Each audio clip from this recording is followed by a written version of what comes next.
Growing up, you're told to shoot for the stars with your goals. Aim high, don't settle, and work hard to achieve your dreams. However, as you get older, reality comes into play.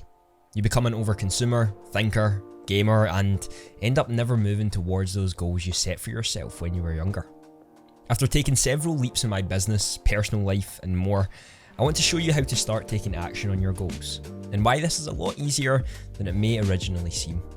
I was the overconsumer, thinker, and gamer, and that was me the whole way through high school, just like many of us actually are. The goals we set for ourselves often just dwindle away and leads us to the same path that most people are on. Education, more education, getting a job you don't like, and dying.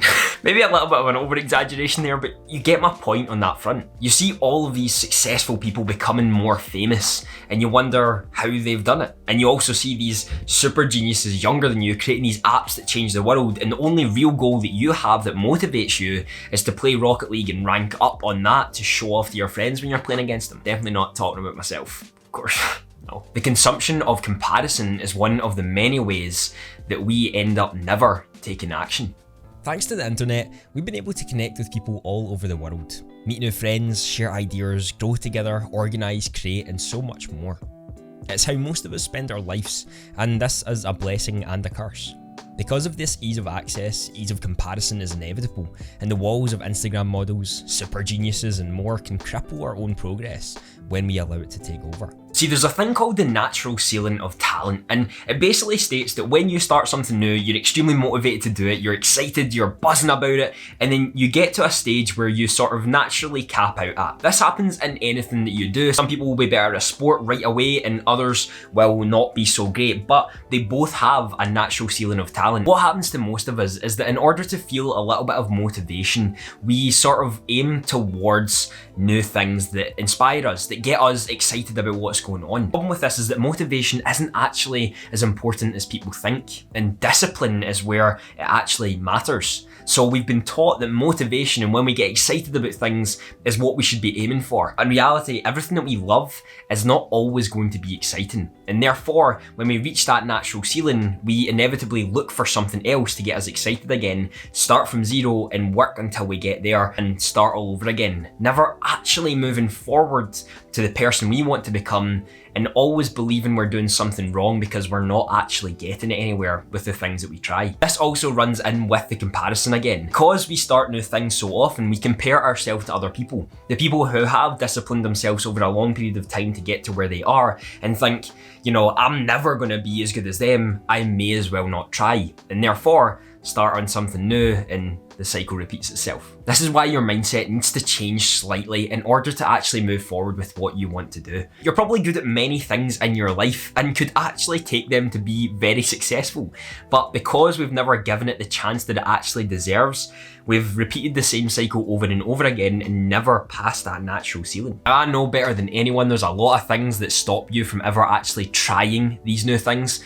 This YouTube channel, for example, when I used to stream on Twitch, it was terrifying because you're allowing other people to see your vulnerabilities, and you're also allowing people who know you in real life to see a different side of you that they probably haven't before, as you've now given access on a level such as this. Here were some of the things that I'd done to actually take action on the things I wanted to do, and not about what other people wanted me to do. The first one was I didn't actually tell anyone what I was doing. Therefore, I had no expectations. I've always been someone who puts quite a high status on the things I try to achieve. So if no one else was involved in that, then they could not hold me to a certain standard that I was used to in my life. Therefore, I was able to just create and be myself without anyone knowing what I was doing. Although some of my friends, I'm sure, wanted to know what was going on in my life, this gave me the freedom to be myself and start figuring out what I wanted rather than what I thought other people wanted of me. The second thing is to define small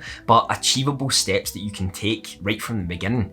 If you can manage and track these steps, you can see the progress that you're actually making. We talked about this in one of the other videos about journaling for 6 months and how you can actually see yourself grow as a person. So when you're able to track how you're developing yourself with these small steps, you're going to see improvement and you're going to see change, which can therefore build more discipline and get a little bit more of a spark maybe when you need it. And the third thing, and probably one of the hardest out of them all, is to focus on improvement and not the numbers. I've actually downloaded a Google Chrome that actually hides numbers of Twitter, Instagram, YouTube, all the other areas and all the other social medias that I use, so that I am creating for me and not for the numbers' sake. The numbers get in our heads all the time. People are hired to make you addicted to looking at these numbers and focusing on these numbers and focusing on the things that you do to get higher numbers. And it's just not the case. Quality over quantity here. We're looking to improve. We're not looking to make a life-changing thing in a day. This is a marathon, not a sprint. You've heard that before. It's important to know that. Taking action is a lot easier said than done. It's probably the hardest thing to do, to just start, because when we are at the beginning, we have no idea what we're doing and no idea how to move forward. And it crippled me for years to actually do that. We think everyone's watching every single step that we make, and any setback that happens, they're going to be honing in on every single thing that you've done wrong. In reality, it's sort of just the spotlight effect. We believe people watch us more than they actually do. Everyone has their own worries, everyone has their own struggles, and I hope this isn't news to you, but people care way more about themselves than they do about you. What you've got to think about as well is the sort of discomfort scale. If you were to actually try something new, try something that you're a little bit passionate about but maybe others aren't, it's going to be about a 4 or 5 on the discomfort scale at max, when you could actually transfer that to a 9 or 10 on the happiness scale for the long term. So would you not always take that bet that you could have a little bit of discomfort in the beginning to get that lifetime happiness? You would always take that. The problem is we think the discomfort is going to be level 10,000 and then never do anything about it because we think it's going to be too uncomfortable, which again blocks us and builds the wall even higher for us to ever try to get forward. You right now are probably living a life based on what other people think you should, where you should go in life, what job you should go for, what person you should be, how you should form your personality, and so much more. Don't settle for it. Your goals can actually be achieved. It's going to take some time and there's going to be uncomfortable moments, but if what you're doing right now isn't working, would it not just be good to try something new for a change and see if it turns over another leaf? The question is, are you willing to take that step, or are you going to continue to live the life that you don't actually want to?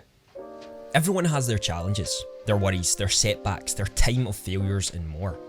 It isn't uncommon for people to start a business and fail in the first month, just the same as it isn't uncommon to lose at a video game at the first time you play it.